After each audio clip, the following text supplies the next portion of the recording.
Bueno, bienvenidos a esta sexta edición del Festival Internacional del Cine de las Alturas. Gracias por acompañarnos en este encuentro que intentará vislumbrar el futuro de nuestro cine regional, habida cuenta de la crisis histórica por la que está atravesando, crisis inédita, nunca ocurrida en la historia del cine. No es un hecho banal decirlo, ¿no? Es una historia que ni las guerras han suspendido durante la historia las funciones y la producción, ni las guerras más feroces, ni una guerra que tuvo 50 millones de muertos como la Segunda Guerra Mundial dejó de producirse y de proyectar cine. Así que realmente estamos todos desconcertados, llenos de preguntas y pocas respuestas. Ustedes forman parte de una generación brillante para mí, en mi concepto, cada uno de ustedes, que ha modelado un nuevo cine andino. O sea, han cambiado el cine andino, no de golpe, pero en los últimos 10, 15 años, han transformado el cine andino en un cine moderno, lleno de guiones excelentes, de realizaciones espectaculares y muchos premios internacionales que antes no tenían. Y por eso a mí particularmente, y al festival sobre todo, les interesa la mirada que tienen sobre este presente crítico, porque ustedes son actores vigentes y que están en plena actividad y producción. O sea, todos los problemas que ustedes están enfrentando son los problemas que tiene el cine en general latinoamericano. Vamos primero, disculpen, a hacer una breve presentación para que nuestros amigos sepan lo maravillosos que son ustedes como personas y artistas. Primero, Miguel Ferrari, un amigo entrañable del festival, director. Muchas gracias, Daniel, y bueno, gracias por la invitación. De verdad que es muy emocionante que podamos, a través de la tecnología, no interrumpir este excelente festival que ya tiene su sexta edición. Recuerdo la primera edición que tuve la fortuna de inaugurar, y bueno, ya han pasado 6 años y afortunadamente, pues estamos aquí presentando esta nueva edición de esta manera tan particular, ¿no? Bueno, gracias, Miguel. Bueno, por supuesto, Miguel es un realizador reconocido, venezolano reconocido, ganador de un Goya, por Azul no tan rosa, una comedia que me ha divertido muchísimo cuando la proyectamos en Jujuy. Una excelente comedia, una excelente película. Y La Noche de dos Lunas, que es la película reciente que ha tenido muchísimos premios, así que bueno, bienvenido. Abajo Muchas, está nuestra benemérita Vanessa Ragone, una que yo conocí joven, prometedora, productora, hoy es realmente un personaje muy destacado del cine argentino, una profesional de primer orden que me gustaría que se presente. Hola, buenas tardes a todos. Gracias, Miguel, por tus palabras. Hola, compañeros de mesa y de charla. Es un gusto estar aquí. Yo soy productora y realizadora de cine argentino. He producido muchas películas en los últimos años, desde que nos encontramos con Miguel cuando era una promesa. Espero seguir siendo una promesa por un tiempo más. Y efectivamente, como bien decís, Miguel, Daniel, perdón, estamos viviendo unas circunstancias totalmente extraordinarias y está bueno conversar y saber las experiencias de otros productores, de otros realizadores en otros países, porque hay mucho que aprender de lo que nos está pasando. Así que es un gusto estar aquí con ustedes. Gracias a vos. Mariana Rondón, excelente, espectacular directora, que tiene una vigencia extraordinaria porque sus películas están en los festivales, ha sido jurado de los festivales más importantes. En fin, presentate vos, Mariana. Nada, muchas gracias por invitarme para compartir aquí. Eh, Nada, espero que podamos hablar y conversar y ver de qué se va a tratar esto. Nunca he sido optimista, pero no soy nada pesimista, así que podemos, podemos empezar a reinventarnos rápidamente, Bueno, sabés sin pausa. qué bueno tu respuesta porque yo digo, tenemos que evitar la línea esa del poema maravilloso Buenos Aires de Borges, no nos une el amor sino el espanto, ¿no? Tenemos que salir de esa línea, más allá de que el poema es maravilloso, pero digamos, tenemos que salir de esa situación. Así que bueno, eh, vamos ahora con Antonella Esteves, una activista full time por el cine y la mujer, por el reconocimiento de la mujer en el cine y por la presencia de la mujer en el cine, así que le doy la bienvenida y me gustaría que te presentes. Hola Daniel, hola Miguel, Vanessa, Mariana, también por ahí se nos queda Johnny. Bueno, muy feliz, justo en mi Facebook me recordaba que hace un año estaba siendo la jurado de la sección de documentales del festival y fue un tremendo honor. Desde el Festival de Cine de Mujeres, FemCine, que tengo el privilegio de dirigir. Tuvimos esta misma experiencia en agosto de tener que transformar un festival in situ, además nuestro 10º festival, nuestro aniversario. Seguramente voy a tener bastante que poder compartir en términos de experiencias con Daniel y con todo el equipo del Festival de Cine de las Alturas, un festival que quiero mucho y que además me parece muy hermoso que resista y esté ahí generando estos espacios de encuentro que son fundamentales para el desarrollo cine. El amigo Johnny, que digo amigo porque hemos tenido sus películas, lo hemos tenido como jurado, es un realizador para mí fenomenal, a mí me maravilló cuando lo descubrí como director, me maravilló, así que me gustaría que se presente el mismo. Hola, muy buenas tardes. Un saludo.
La verdad, yo tengo les confieso, una total incertidumbre y dudas, ¿eh? O sea, yo creo que más, sobre todo este encuentro lo provoqué para ver si de alguna manera ustedes atenuaban mis dudas y mi incertidumbre, porque no tengo para nada certezas de lo que puede llegar a ocurrir, así que por eso es interesante que pensemos en conjunto. La primera pregunta que se me ocurre es: ¿cómo evalúan el momento actual? Y si este momento es común a todos los países andinos, ¿todos les pasa lo mismo o hay países que están más perjudicados que otros? Esa es la primera pregunta. Comenzamos con Miguel, seguimos el orden para la respuesta. Bueno, yo estoy ahora mismo en España. Yo sé que esto de la pandemia ha tocado muy duro España.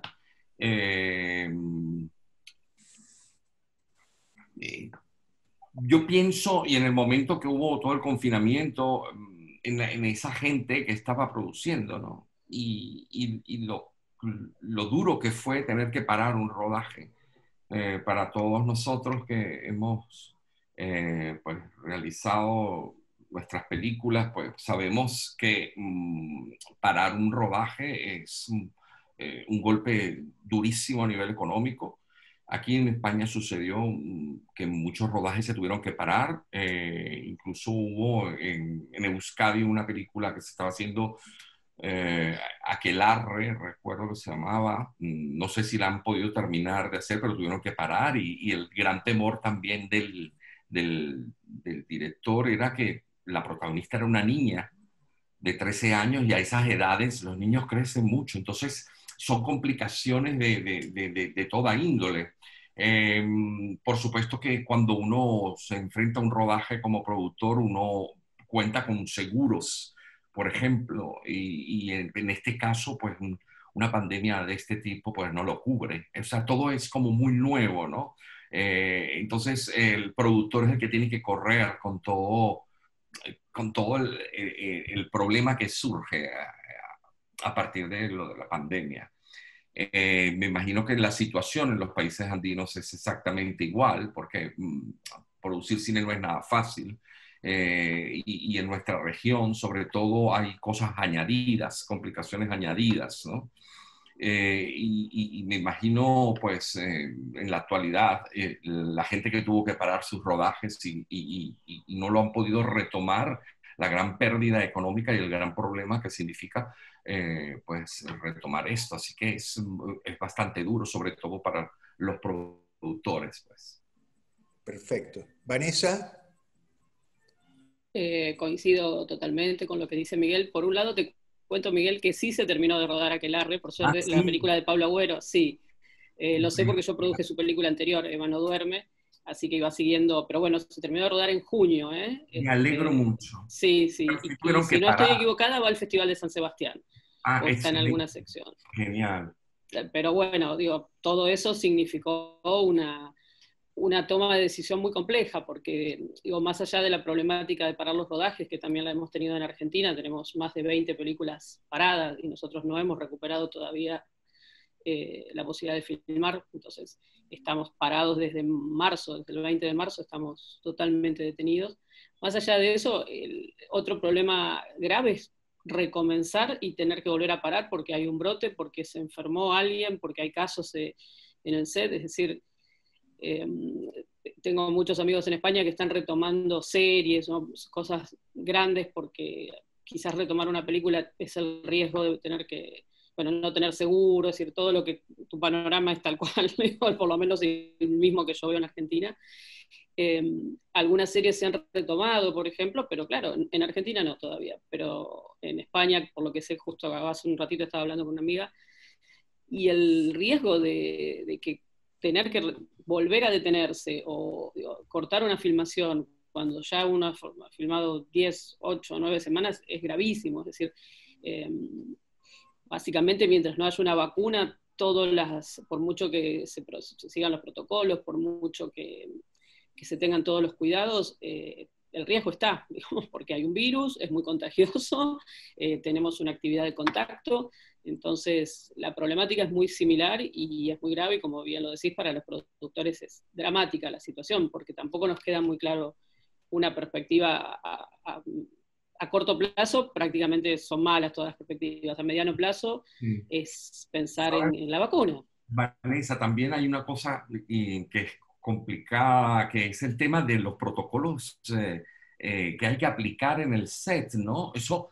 además, lo que significa perder una hora de rodaje, imagínate lo que es perderlo, saber que vas a tener que perderlo diariamente, no una, sino dos quizás, porque hay que desinfectar el set, porque hay que hacer las pruebas, porque hay que tomar las temperaturas al equipo, porque hay que mantener las distancias de seguridad, por una cantidad de cosas. Y si hay alguien que te aparece positivo, pues vas a tener que poner en cuarentena a todo el mundo. O sea, es una cosa, la verdad, súper complicada para un productor realmente lanzarse a hacer una producción hoy en día.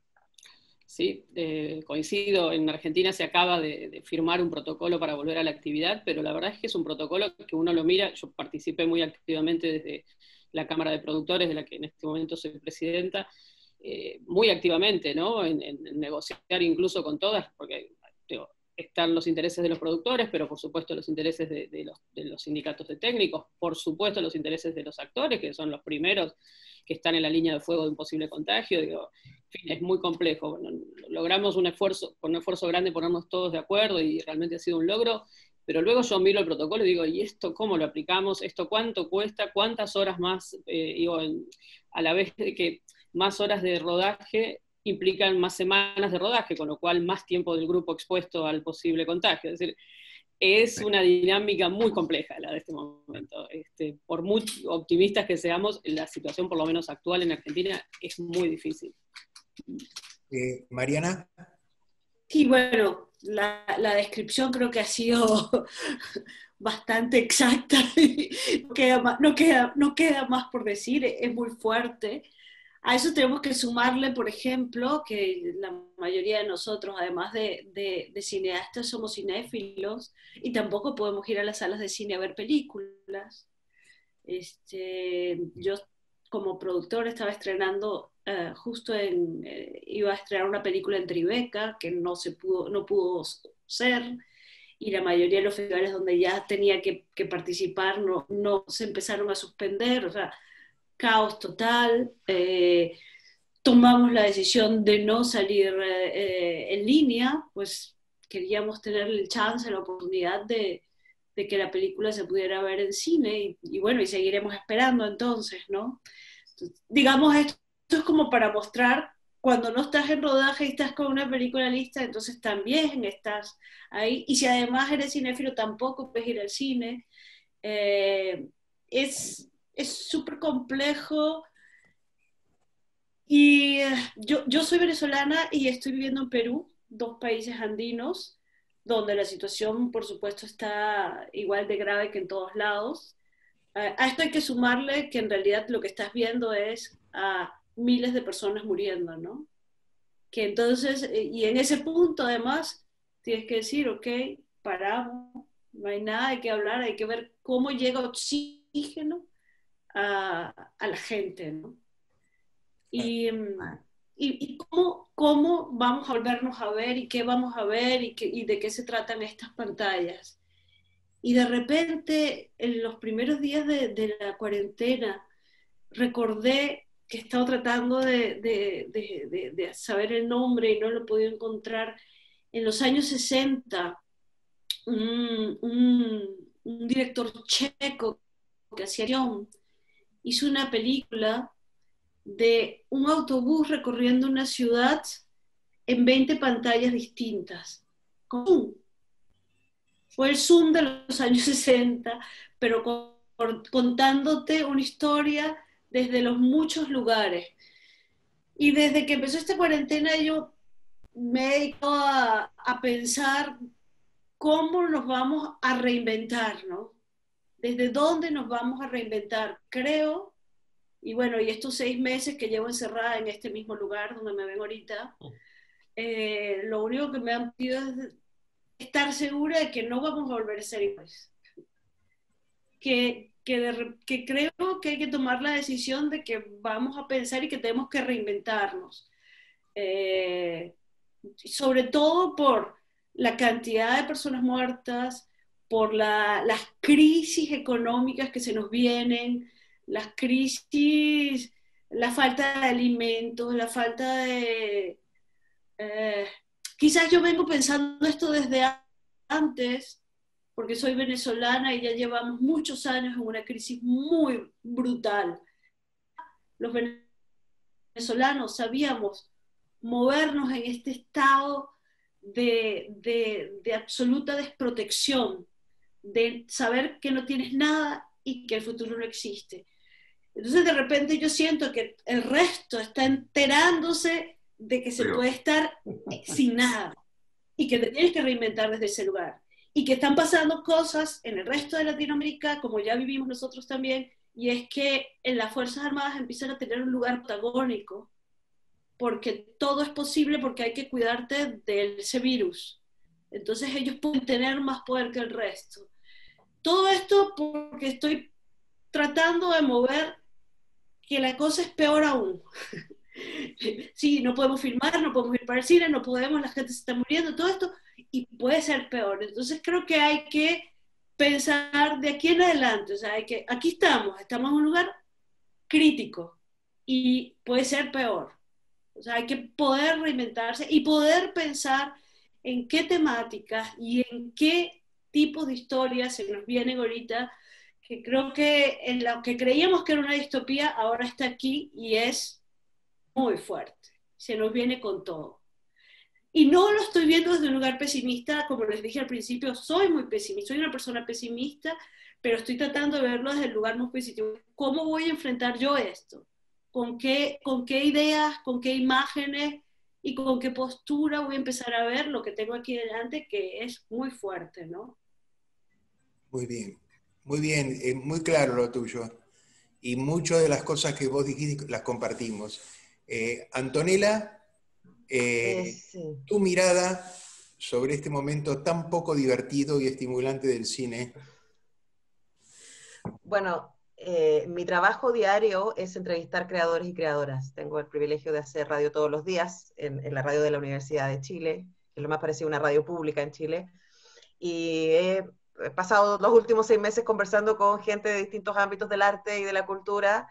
Y hay dos cosas que a mí me parece que han quedado muy visibilizadas en este contexto y que yo creo que probablemente se repliquen en el resto de nuestros países. Uno es que los trabajadores y trabajadoras de la cultura están en una situación de precariedad tremenda, que no reciben ayuda porque no están en esos grupos, ¿cierto? Que sí aparecen como requiriendo ayuda porque constantemente trabajan en proyectos que pueden generar un sustento cotidiano. Cuando esos proyectos se paran, no hay espalda financiera para poder sostenerlo. Eso es algo que nosotros hemos visto de manera súper fuerte en todos los ámbitos de la creación que requiere estar en contacto con las audiencias, especialmente las artes escénicas y también el cine. O sea, recién ahora en el último mes empezaron a llegar a estrenos que también, como decía Mariana, se estaban guardando para ver si había la posibilidad de llegar a salas. Pero en las últimas semanas hemos tenido estrenos de 2 películas chilenas que estaban listas desde principios de año y que esperaban poder llegar a las audiencias. Y ahí eso me muestra la segunda cosa, han tenido tremenda recepción, les ha ido muy bien en términos de audiencia, y también hay una plataforma de cine chileno que se llama Onda Media, en donde se puede ver cine chileno online, que existe hace varios años y para la mayoría de la gente recién fue descubierta ahora. Y ha habido tremendo interés en ver cine chileno, y eso me lleva al segundo punto. Los trabajadores y trabajadoras de la cultura generan cultura a partir de un propio esfuerzo y un propio sostener los proyectos, cobrar bajo mercado, poner muchos de sus recursos, todo lo que están aquí lo saben, ¿cierto? Para poder generar este contenido que en la mayoría de nuestros países, en Chile es evidente, las industrias creativas aportan más del 2,4% del Producto Interno Bruto, pero reciben menos del 0,5% del presupuesto del Estado para su desarrollo. Entonces se sostiene básicamente porque los trabajadores y trabajadoras, los creadores y creadoras son muy aguerridos y se lanzan igual. Y nos hemos dado cuenta que no podemos vivir sin esto, y probablemente a ustedes les estoy diciendo una obviedad y a la gente que nos está viendo también, pero si no fuera por los libros, las películas, las series, la posibilidad de participar en foros como estos, de ver teatro online como se está desarrollando, de escuchar música, la situación mental de las personas en el encierro hubiese sido aún peor de lo que sería. Y ahí yo con eso conecto a lo que decía Mariana al final. Yo me estoy preguntando mucho qué va a pasar en el futuro, también pensando en, por ejemplo, ahora están abiertos los fondos de cultura del Ministerio de la Cultura en Chile, en donde vamos todos a postular para poder hacer nuestro festival, para poder filmar nuestra película, para escribir el libro aquel, para hacer este encuentro, etcétera. Y claro, yo estoy pensando cuántos de nosotros vamos a tener en cuenta de que más nos vale asegurarnos, proponer algo que se pueda hacer en virtual, porque no sabemos si el próximo año, no sabemos, o sea, el título de este panel, Cine Post-Pandemia, la verdad es que no sabemos cuándo viene el cine post-pandemia, ni cómo va a ser el cine post-pandemia. Entonces también estoy pensando si eso nos va a obligar a replantear la manera en que escribimos nuestros proyectos y en que filmamos. O sea, estoy pensando en que probablemente van a aparecer un montón de historias indoors en los próximos meses, ¿cierto? De personajes encerrados en un lugar, o literatura que está cruzada desde ahí, o teatro que está cruzado desde ese tipo de creación. Me parece que es muy interesante, pero que también se cruza con cosas que no son replicables. O sea, la experiencia cinematográfica en conjunto no es replicable con que yo esté en mi casa viendo una película en mi televisor. Independiente que tenga un buen equipo, 5.1, ustedes como realizadores, me imagino que a realizadores les duele el estómago pensar, no sé cómo se está viendo mi película, y trabajé tanto para que la foto fuera de esta manera, y el diseño de sonido tiene una propuesta en particular, y no sé cómo se está viendo, no sé si la gente está viendo la película que filmé. Eso yo creo que por un lado es bastante inquietante, y luego esto mismo de tener festivales online, para terminar, me parece que que es muy interesante, pero lo que decía Daniel antes de que partiéramos con la actividad era, y me imagino que todo aquí nos ha pasado, muchas de las cosas que hemos logrado hacer ha tenido que ver con ese café después de la película, con el almuerzo con el que estuviste, un mercado, o sea, pensando en Ventana Sur, por ejemplo. ¿Cómo haces Ventana Sur si no puedes estar en contacto con la gente y hablar tomándote un café? Entonces, reinventarse no va a ser solamente en qué tipo de historias vamos a contar y cómo las vamos a filmar y cómo las vamos a hacer llegar a las audiencias, sino también cómo vamos a seguir haciendo lazos entre nosotros para poder generar los proyectos como lo hemos hecho hasta ahora, que son proyectos colaborativos. Todo el cine es un proyecto colaborativo. ¿Cómo colaboramos si no nos podemos ver, si no podemos conocernos? Yo creo que para mí esa es una cosa que le estaba dando vuelta últimamente desde los lazos, desde las redes. O sea, Daniel nos invitó a cada uno de nosotros porque nos conocen personas y porque hay un lazo, hay un vínculo con el Festival de Jujuy. ¿Cómo vamos a generar para las nuevas generaciones esos lazos y vínculos si no vamos a tener espacios donde podamos conocernos? Ahí estoy pensando. Muy bien, muy bien, muy bien, Antonella. Y comparto también muchas cosas las que dijiste. Queda el amigo Johnny, al cual no vemos, pero que imaginamos. Johnny deja un espacio para la imaginación. No, dejo un espacio para la imaginación, pero creo que no me dejaron mucho que decir todos los compañeros de mesa, que cubrieron casi que todas las incógnitas o las dudas o las grandes preguntas que tenemos con respecto a toda la problemática que se está dando. Con respecto a lo que decía Antonella, yo también me pregunto, o bueno, lo digo desde Colombia creo que el arte es visto casi como un ente publicitario, digámoslo así, y como en toda gran empresa, la publicidad es lo primero que se recorta cuando se entra en crisis. Entonces, creo que lo que está pasando, o lo que nos pasa a nosotros en Colombia, no sé si el resto de Latinoamérica, es que vemos con mucha preocupación los fondos cinematográficos para el próximo año y para los siguientes años, en una crisis que obviamente se viene económica y en una crisis que arranca porque la mayoría de fondos, o bueno, el fondo colombiano, viene precisamente de la taquilla, y si no hay taquilla, pues difícilmente va a existir el fondo en los siguientes años. Se vienen preocupaciones, o estamos viendo preocupaciones actuales, como que sí, la mayoría de la gente dedicada a la cinematografía, a la técnica del cine, pues en estos momentos no tiene unos fondos de los cuales vivir, de los cuales aferrarse, no hay esos apoyos estatales como para esas personas, pero tampoco hay un fondo que de alguna otra forma nos organice y nos permite cubrir a todos esos adultos mayores que de alguna otra forma hicieron nuestro arte, nuestro cine en épocas ya pasadas. Entonces, esta gente que de alguna otra forma son adultos mayores en nuestro cine y que pocas veces son llamados a actuar o a trabajar en medio de nuestra cinematografía, pues están pasando la peor de lo que lo estamos pasando los demás. Entonces, como que la reactivación económica es el interés de todos, pero ¿a qué costo? ¿A qué costo hacer el cine? ¿A qué costo y cómo lograr la financiación para este tipo de proyectos y para este tipo de cinematografía? ¿Cómo de alguna u otra forma poder emprender todo un camino para que las políticas de gobierno también sean unas políticas que incentiven el arte, incentiven la cultura, dado que el arte, la cultura y todo lo que se viene haciendo desde ahora, más desde lo tecnológico, permite que el ser humano como tal se desfogue sus miedos, desfogue sus dolores y sus tristezas. Porque como bien ya decían, es el cine y es el teatro visto desde una pantalla lo que de alguna u otra forma le permite a la gente salir de estos encierros y por lo menos vivir la vida de otros y no el encierro en sí mismo.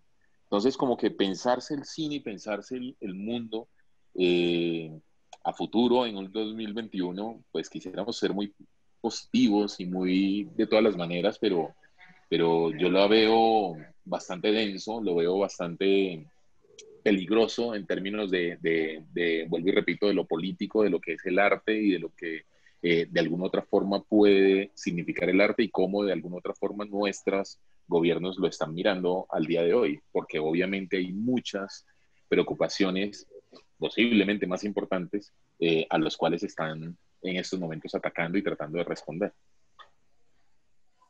Perfecto. Sí, el tema de los fondos que mencionaron, los países tienen diferentes políticas de subsidio y de apoyo al cine, estímulos,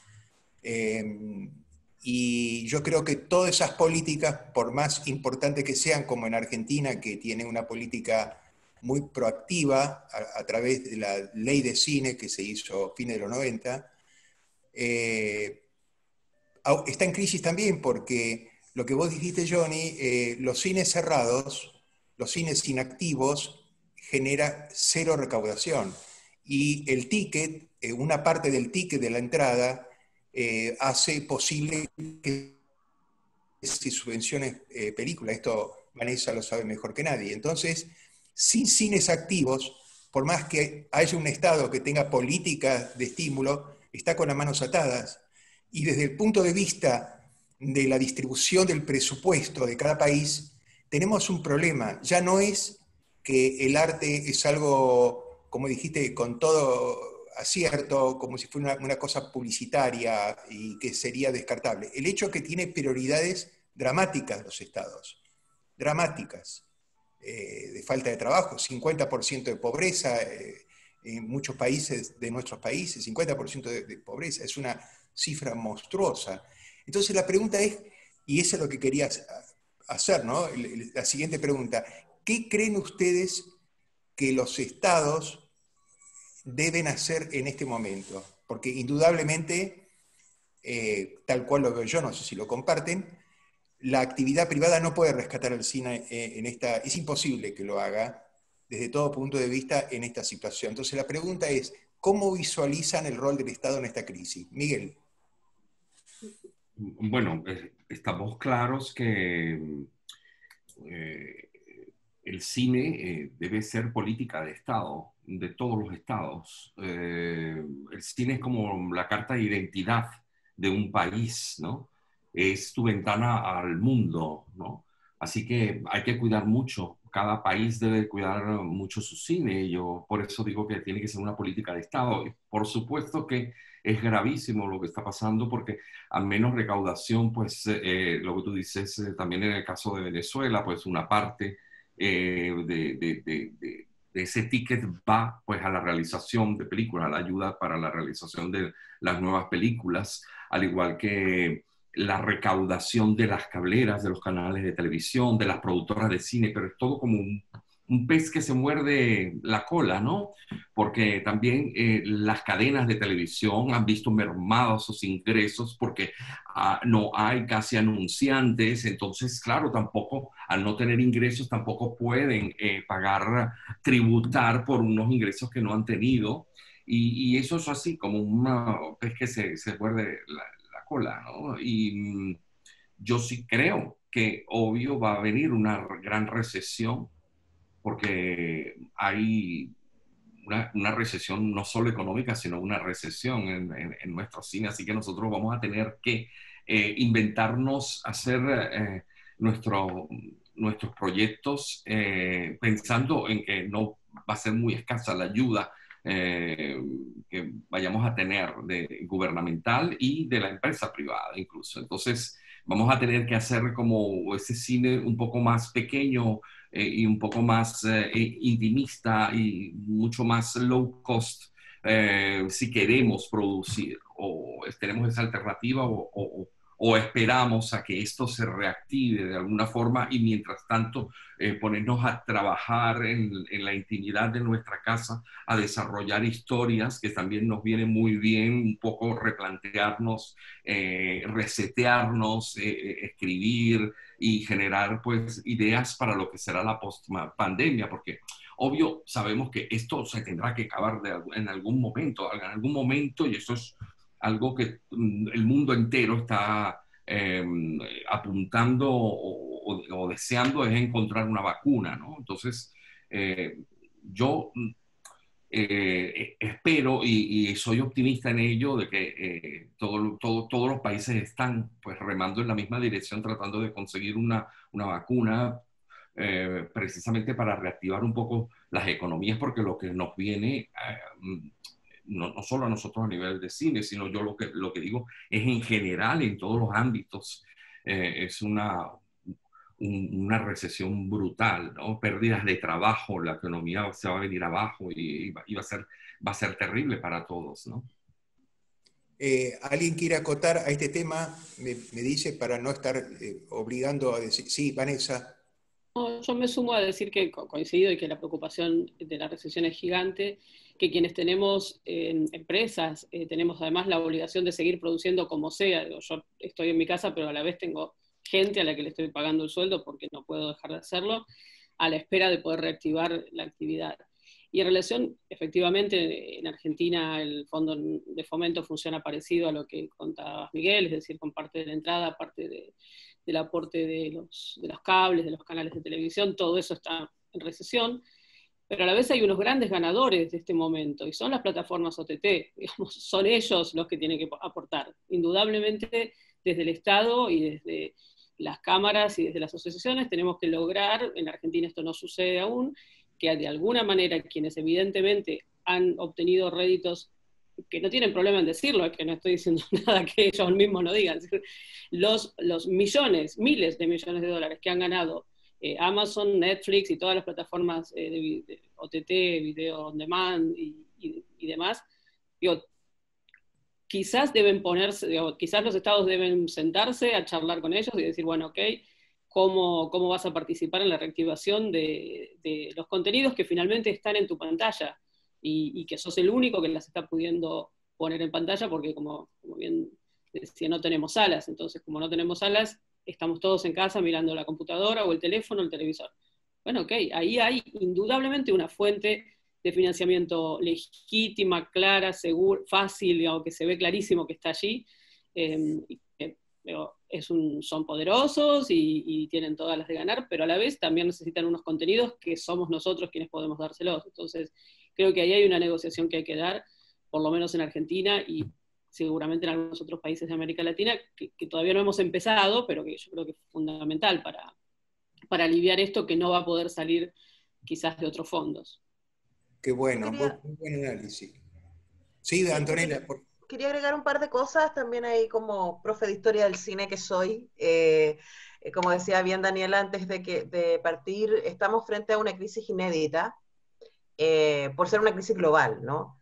Pero no es la primera vez que estamos frente a una crisis y que distintas naciones tienen crisis para sostener sus cines locales. Y uno ve la historia del cine y uno piensa que movimientos que han sido fundamentales para la construcción y el replantearse el cine como el realismo poético francés o el neorrealismo italiano aparecieron en momentos de profundas crisis económicas. O sea, en momentos en donde lo que había eran los realizadores y los equipos y vamos a la calle a grabar como se pueda.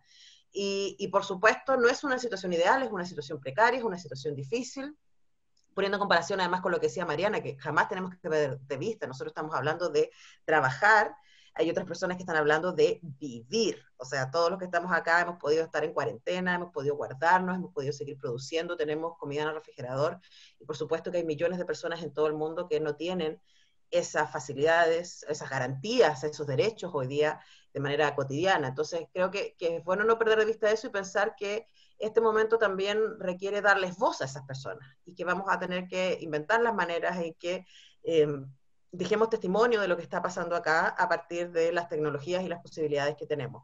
Eso desde un lado, y hacia el lado de los gobiernos, para responder tu pregunta, estoy pensando que mientras eso estaba pasando en Europa, en Estados Unidos hay un apoyo súper sustantivo de parte del Estado a Hollywood para instalar una lógica económica que se sostiene hasta ahora. O sea, el American Way of Life se instala a través de crear un tipo de cinematografía que hace deseable esa manera de habitar y esa manera de consumir.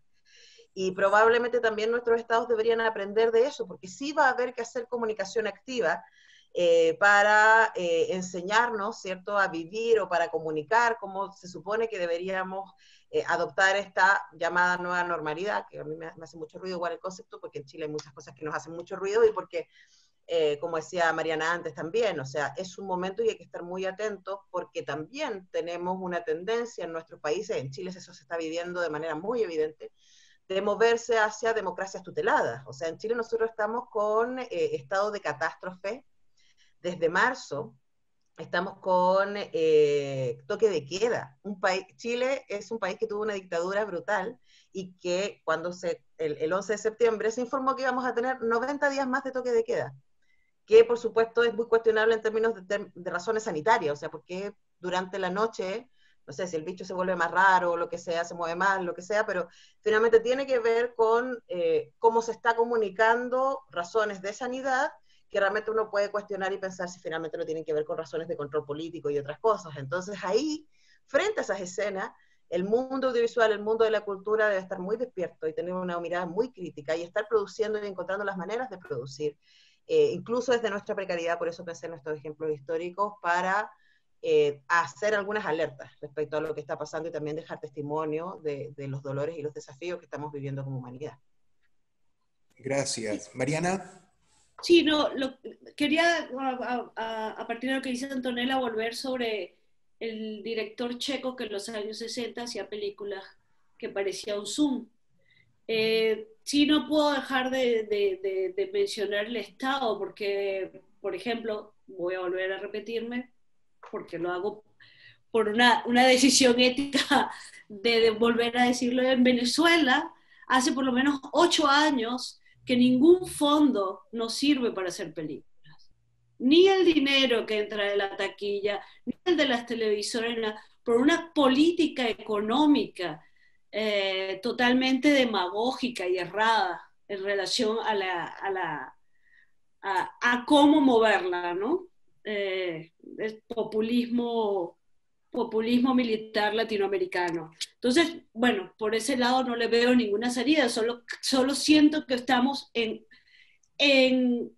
profundizando la gran crisis, ¿no? Yendo mucho más abajo de donde podemos estar, de donde estábamos. Hay una cosa que a mí también me preocupa, y ya tratando de volver a dar un salto adelante en las plataformas. Un poco leía que Netflix, por ejemplo, va a evitar contenidos de películas donde exista alguna resistencia hacia un gobierno o hacia un Estado, porque va a ser la manera de no perder el mercado chino. Ojo, eso es definitivamente imponernos una temática para producir, ¿no? Otra vez, ojo, ¿qué va a pasar? Podemos negociar que Netflix, que las plataformas aporten a nuestro cine, porque se están, digamos, de alguna manera están ganando gracias a nosotros, pero a su vez ellos van a imponer qué tipo de producciones vamos a tener que hacer. O sea, volvemos a estar atrapados en lo que puede haber hecho Hollywood o lo que puede haber hecho cualquier industria prepotente, grande, cinematográfica, ¿no? Correcto. Ese es el temor tuyo ante el análisis que hizo Vanessa, que tiene muchísima razón. A mí me parece perfecto lo que dijo Vanessa, me parece bien. Es solamente yendo un poco más allá, lo que nos va a devolver Netflix, lo que nos va a devolver las plataformas, ¿no? Correcto. Vanessa hizo un análisis para mí maravilloso desde el punto de vista de lo que puede ser una de las únicas tablas de salvación que tiene este naufragio, es ser subvencionado por el streaming que gana miles de millones de dólares. Sí, Vanessa. Pero a la vez coincido totalmente con Mariana. No hay nada más saludable que el dinero del Estado con el chequeo de los proyectos, pero digamos siempre sin ningún tipo de censura previa, digamos, excepto que uno quisiera hacer una película o pornográfica o de violencia extrema. El Instituto Nacional de Cine en Argentina aprueba, o digo, a través de comités y con calidad artística y en base a proyectos que tengan calidad y que tengan una historia para contar, uno puede filmar, no hay ningún tipo de intervención. Cualquier otro tipo de fomento económico siempre tiene intervención, es decir, si buscamos que nos solvente un gran distribuidor internacional, vamos a la Disney y decimos, bueno, Disney pague las películas argentinas, Disney tendrá su plan de negocio y su plan de proyecto y su plan de contenidos. Netflix lo mismo, es decir, sí, coincido plenamente en que quedamos un poco mordiéndonos la cola. Digo, mi respuesta tenía más que ver con, bueno, ¿de dónde puede salir dinero? Ahí hay un dinero y ese dinero con certeza proviene de contenidos que producimos casi todo lo que estamos aquí sentados y muchísimos otros. Ahora, luego, ¿qué vamos a poder producir dentro de esas plataformas? No lo sé, yo digo, ese dinero debe ir a fomentar los fondos del Estado, en principio. Y luego, bueno, si nos compran nuestras películas o podemos producir para ellos, fantástico, si estamos de acuerdo, si encontramos, si hay películas que funcionen y que nos parezcan bien, o series, digamos. Pero, claro, no hay ningún dinero más, en general, digo, que sea más virtuoso que el que viene de los fondos de fomento público, porque ahí se trata de aportar a la cultura, a la identidad, digamos, no, la agenda es otra, ¿no? Y es una agenda, por supuesto, más virtuosa que una agenda de negocios, eso es claro. Totalmente, totalmente. Gracias, tú. Mi amigo Johnny. Pues yo creo que no tengo mucho que decir adicional a lo que ya dijo Vanessa. Me parece que es el camino a seguir. Es realmente la única ventana que podría estar abierta en estos momentos. Uno, más por el éxito que han tenido en medio de toda esta pandemia. Y dos, porque pues, ha sido una ventana que por lo menos en Latinoamérica no se ha tocado. O por lo menos en Colombia no se ha tocado y hasta ahora no se ha instaurado como una normatividad de cada una de estas plataformas para con el cine nacional, para con el cine local. Si bien han estado muy atentos a producir, pero a producir para ganar público en cada uno de nuestros territorios, pues hasta ahora no hay una política estatal que los obligue a ellos a hacer esos aportes. Entonces sí creo que eso es una ventana muy posible, muy loable, y desde esa perspectiva creo que es la ventana que estaría. Repito lo mismo que Vanessa. Podríamos estar produciendo para ellos, pero producir para ellos significa qué les interesa a ellos y qué están dispuestos realmente ellos a producir en nuestros territorios y que les produzca obviamente dividendos, porque tienen de alguna u otra forma por esos grandes algoritmos que manejan una manera de decidir qué es lo que funciona y qué es lo que no funciona, que yo todavía no lo termino de entender, pero parecen magos en eso. Y desde allí creo que sí estamos supeditados un poco a hacer un parón, no sé de cuánto tiempo, y de que nuestras producciones obviamente van a bajar, no, seguramente no en su nivel artístico, pero sí en su nivel de tamaño o cantidad de producción en los próximos años. Seguro es lo que se nos viene. Sí, lo que decís es cierto y lo que a uno le sugiere es una perspectiva bastante dramática porque es inevitable. Lo que vos dijiste es un proceso inevitable.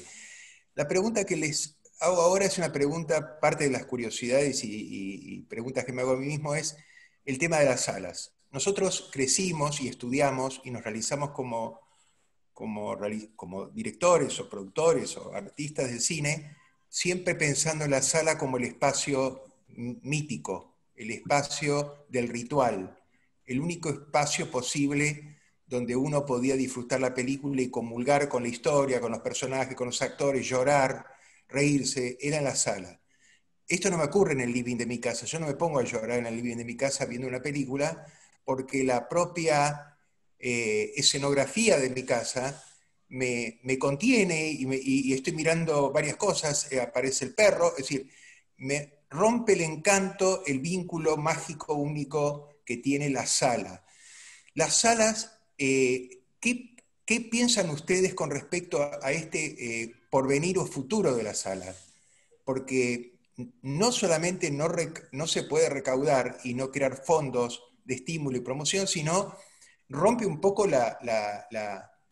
esa relación histórica que vino desde que los hermanos Lumière proyectaron Obreros saliendo de la fábrica en el Café du Saint-Dian en París, que era un café, y de ese momento esa magia nunca se rompió, desde aquella pared que proyectó los obreros en la fábrica o el tren llegando a una estación.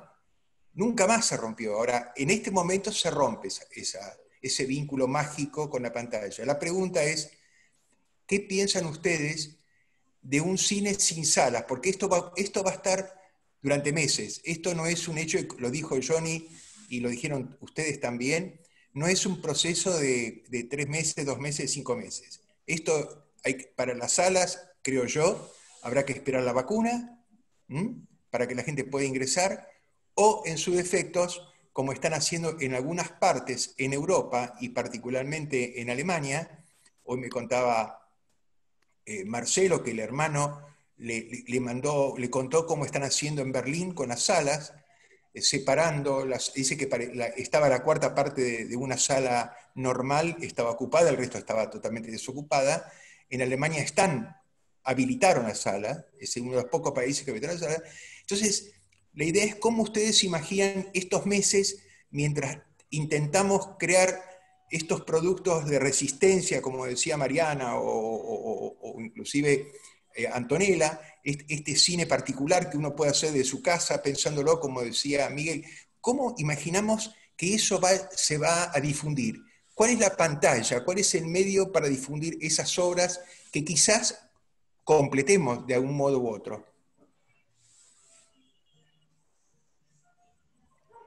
Miguel, puedes arrancar vos. Bueno, vale, vamos a ver, son como muchas cosas, ¿no? Ya antes de la pandemia había algo clarísimo, y era que el consumidor, o sea, el espectador, comenzó a consumir el cine de otra forma. La aparición de las plataformas es un hecho real, que llegó para quedarse, que cambió un poquito el hábito de los espectadores y planteó de alguna forma a todos nosotros que repensáramos y que nos reinventáramos para que la gente volviera a las salas de cine, porque obvio no hay nada que sustituya una sala de cine. Las emociones que tú sientes y la experiencia que tú vives dentro de una sala de cine, ya no solo por el tamaño de la pantalla, sino eso de reunirte con gente desconocida alrededor y que puedas sentir la energía de esa gente desconocida alrededor tuyo vibrando frente a una pantalla, pues es algo único, es una experiencia única y mágica, eso es insustituible. Pero sí es cierto que hay que volver a llamar a la gente a las salas para que viva esa experiencia que es única y que es energética, ¿no? Y hay que replantearse muchas cosas, porque esto ya no es de ahora, con la pandemia. Esto ya venía sucediendo antes, no es el futuro, señores, es el presente. El tema de las plataformas llegaron para quedarse. La gente a veces prefiere, porque además es mucho más económico, pagar una suscripción y tener la opción de ver un montón de películas, de verlas a la hora que tú quieras, en el momento que tú quieras, de parar, porque es así, pues, o sea, cambió la forma de consumir porque el desarrollo tecnológico es así. Ahora nos toca a nosotros repensar cómo vamos a hacer para que la gente vuelva a las salas, a enamorar a ese espectador, a ese público, para que vuelva a las salas a sentir y a vibrar junto con personas que no conoces de esa pantalla. Perfecto. ¿Alguien más quiere agregar a este tema? Sí, yo creo que no es tan dramático. Yo creo que cuando uno ve las fotos de la gente durante la fiebre española, los ve a todos paraditos con los mismos mascarillas que están usando todos ahora. Fue hace 100 años, o sea, va a pasar, va a depender, creo, o sea, sí es dramático, como dice mi en este instante, pero también tenemos que saber que hace 100 años lo único que existían eran las mismas mascarillas, y que dentro de, no sé, a lo mejor es 10 años, lo único que van a seguir existiendo son las mascarillas y los salas de cine. O sea, están los mismos instrumentos, son los mismos instrumentos. Lo que yo creo es que lo que es más peligroso que se transformen son las cabezas, de cómo enfrentar las situaciones, de cómo enfrentar. Así como tuvimos que reaprender y era impensable para nosotros usar la mascarilla, una cosa que ya habían hecho hace 100 años en la pandemia anterior, la gente va a volver a pensar que existen las salas de cine, que existen los circos, que existen los teatros. El teatro sigue existiendo y va a seguir existiendo, y existía hace 100 años cuando vino la gripe española. Lo que es complejo es que es a nosotros lo que nos está tocando vivir este instante. Entonces, ¿cómo enfrentar este instante sabiendo que en algún momento va a aparecer otra vez otra cosa donde haya que usar mascarillas, vamos a volver al cine y nos vamos a tener que volver a salir del cine, pero saber que no debemos perdernos en el camino por los mecanismos sociales, políticos y económicos que tenemos que vivir. O sea, creo que lo que importa es saber que no nos tenemos que quedar atrapados en los mecanismos que se nos impongan, o no solo que se nos impongan por fuerza, que se nos impongan por uso, por necesidad, pero que deberíamos poder deslastrarnos de ellos en algún momento y volver a buscar la manera de estar, sin dejar de perder como el ámbito creativo, la imaginación para poder recomponernos, ¿no? Perfecto. Creo, no sé. Muy claro. O será que yo me estoy inventando todo esto por llevar 6 meses encerrada en este lugar. Me parece, y fíjate que estos 6 meses te dio una imaginación y un estímulo. Vas a terminar escribiendo una obra magna sentada ahí en tu casa con el ordenador. O sea que... Llevo 5 guiones aquí. Antonella, ¿tenías algo que agregar? Sí, yo creo que yo sí concuerdo con Miguel en que antes de la pandemia sí, por lo menos lo veo en Chile con las cifras de consumo y de lo que la gente está disponible para consumir en términos de pago de tickets. El cine chileno ocupaba menos del 5% del pago de tickets. Entonces, sigue siendo, y esta es una historia que conocemos desde décadas, ¿no?, que en las grandes películas de Hollywood que vienen con gran presupuesto para hacer marketing y para llevar a la gente al cine, porque es eso, cuando tú tienes mucho acceso a películas en tu casa, tienes que sacar a la gente de la casa y decirle, esto que te voy a ofrecer en la pantalla, tú no lo puedes ver en tu casa. Porque tiene 5.1, porque tiene 4D, porque lo que quiera. Entonces yo sí creo que hay un desafío ahí, pero también, y aquí, Daniel, creo que quienes hacemos festivales de cine tenemos un tremendo rol, porque lo que sí sucede es que el cine latinoamericano y los cines locales se ven en los festivales de cine. Es muy raro que a Chile llegue a la cartelera comercial una película colombiana, una película venezolana, una película argentina, incluso una película argentina, a menos que sea Darín, que es un género por sí mismo en todo el mundo, ¿no?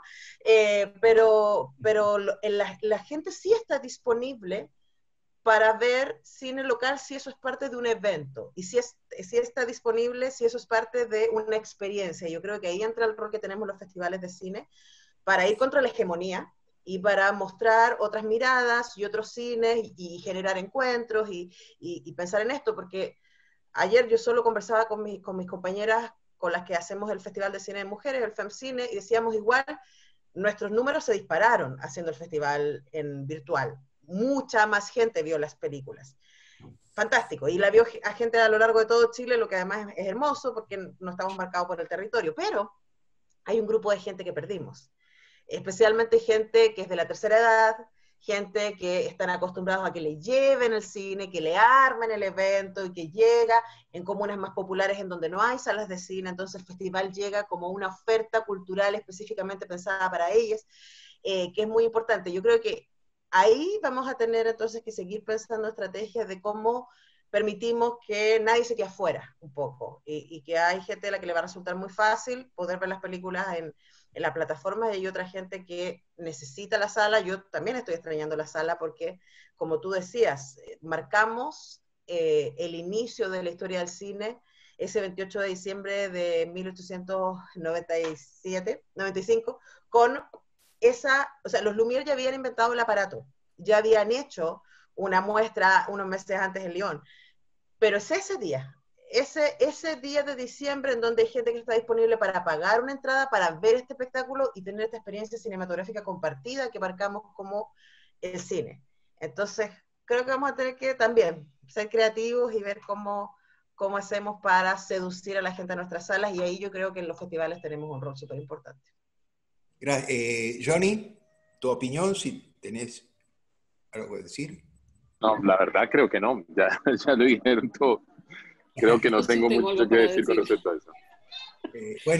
Vanessa. No, solo pienso dos cosas. Una, que la experiencia de la sala va a volver, y que es una experiencia única, no la vamos a perder, separados, con distanciamiento social, con barbijo, más, menos, pero yo estoy convencida de que eso no se va a perder.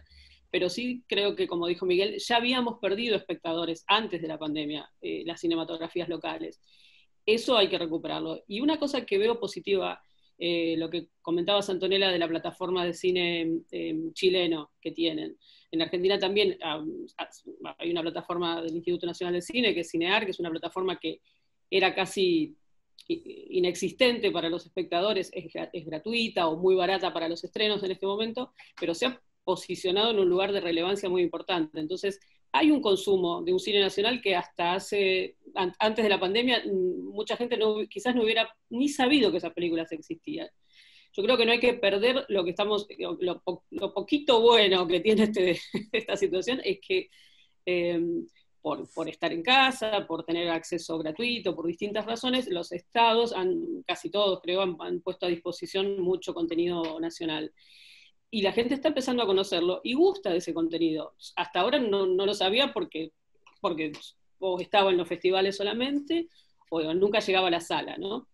Contenido nacional, contenido de otros países latinoamericanos, porque aquí nos pasa lo mismo. Andá a ver Pelo Malo, yo lo tuve que ver en un festival. Es decir, no hay modo. Lo mismo tu peli, Miguel. Digo, las mismas, las de Johnny, digo, todas las he visto en festivales.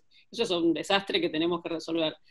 Pero sí empieza a ver, porque es por esta cuestión de la virtualidad, y hasta les diría, las plataformas importantes también empiezan a cruzar un poco los territorios. Hasta ahora estábamos muy encerrados en los propios territorios, pero se puede ver en Netflix una película colombiana, se puede ver una película venezolana, se puede ver una película chilena. Hasta el momento eso no existía. Entonces, para mí es algo que no tenemos que perder, este acercamiento del público a una cinematografía propia y latinoamericana que no conocía.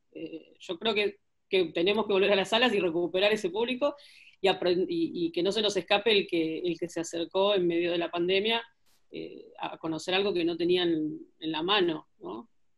Totalmente. Mira, nosotros el tema lo conocemos muy bien porque este festival nace como una resistencia, como un hecho de resistencia contra la anomia del cine andino, porque lo que dijo Antonella, nosotros lo vivimos desde hace 6 años, y este es el único festival andino que comprende de toda Latinoamérica, porque hay festivales andinos donde incluyen a Argentina como si Argentina no formara parte de los Andes, ¿no?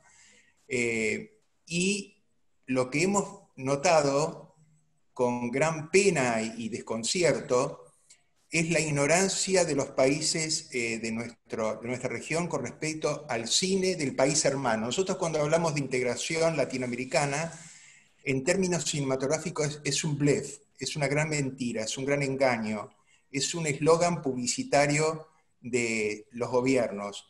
Fácticamente no existe eso. No hay ninguna política de integración, salvo lo que estás diciendo vos, que las plataformas empiezan a difundir un determinado cine.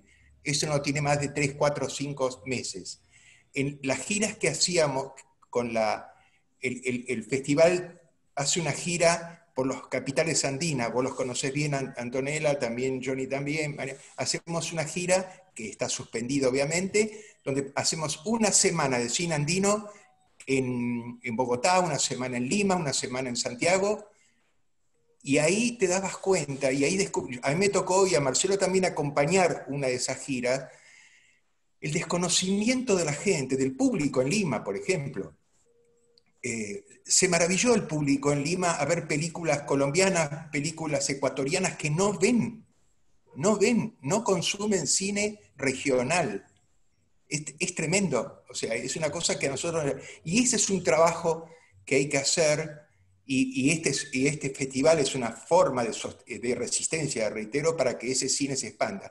De cualquier manera, me parece que estamos ante las puertas digamos, de algo que se podría llamar una solución a mediano largo. Yo no creo que estemos en una etapa terminal en absoluto. En eso comparto con todo lo que dijeron ustedes. Ustedes tuvieron una mirada realista, crítica, pero en ningún momento pesimista. Yo no escuché de parte de ninguno de ustedes una mirada fatalista o irreversible, lo cual comparto.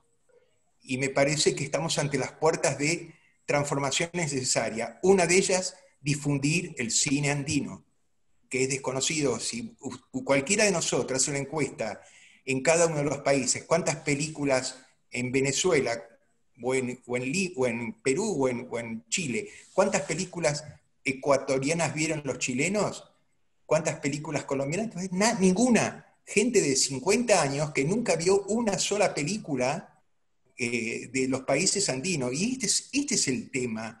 Ahí está la clave del dolor de esto, que este desconocimiento de nuestro propio cine. Así que hay muchas tareas. Y creo que la televisión, como bien dijiste, Vanessa, y esto de que las plataformas, haya la posibilidad de establecer acuerdos que los obligue. A ver, que propongan la obligación de difundir un cine de la región. No dejarlo al libre albedrío del programador que vive en California. El programador que vive en Los Ángeles no se va a preocupar que una película ecuatoriana la vean, pero si los estados intervienen en esta gestión y se les dice, entre otras cosas, ustedes quieren seguir exhibiendo, bueno, necesitamos aporte y promoción o exhibición. Ahí las cosas cambiarían, empezarían a cambiar. Quizás resulte un poco utópico, pero yo creo que por ese lado podríamos empezar a remediar esta ignorancia de nuestros propios países del cine que producimos, ¿no? No sé qué opinan. Y yo creo que desde ese lugar, lo que comentaba Vanessa, es quizás lo más valioso y la única arma que hay ahorita, ¿no? Que hay en este instante. Siempre, por supuesto, atentos a qué pueda pasar, pero es la manera de... Ahora, tendría que haber una manera de no perder eso que pasó en la pandemia, ¿no? Eso que cuentan de esos públicos que no son ni siquiera recuperados, sino que son nuevos, ¿no? Al cine propio, que es lo más interesante, que aparezca un nuevo público. Eso es lo más inaudito, y eso está muy interesante. Cómo hacer, cómo mantenerlo y expandir lo que ve. En este caso podría ser el cine andino, ¿no? Correcto. ¿Alguno quiere opinar de algo, alguna cosa más que le haya quedado en el tintero, alguna duda, algo que quieren decir aprovechando este momento histórico que va a quedar para la historia de la humanidad como un aporte? No, realmente ha sido un placer y un gusto compartirlo, pero ¿alguno de ustedes quiere agregar algo? Sí, lo que dice Mariana es absolutamente interesante, lo que dice Vanessa, Antonella, Johnny, lo que han dicho es maravilloso. Yo creo que hay que aprovechar, hay que ver el lado positivo de lo que ha sucedido con la pandemia y entender que hay mucha gente que ha descubierto a través de las plataformas nuestro cine. Y eso es lo que tenemos que aprovechar para seguir ofreciéndoles cosas, ¿no? Y seguir trabajando. Tenemos que seguir trabajando para que esa gente que ese público nuevo que nos ha descubierto pueda seguir disfrutando del cine andino. Perfecto. ¿Alguien más quiere agregar alguna cosa, algún comentario? Yo creo que sí, bien las plataformas estas plataformas han encontrado un público que nosotros reconocemos como un público nuevo, que se ha interesado en nuestras películas y demás. Obviamente las mismas plataformas tendrán que encontrar, lo digo porque Netflix, HBO y demás, tendrán que también empezar a solicitar ese tipo de productos que llenen esas casillas de alguna u otra forma porque creo que el público, de alguna otra forma que nosotros tenemos, ese público va a seguir existiendo. Si bien lo que decía Vanessa, vamos a seguir teniendo el mundo cinematográfico, las salas de cine, de una manera diferente, pero lo vamos a seguir teniendo, a menos que aparezca obviamente la vacuna.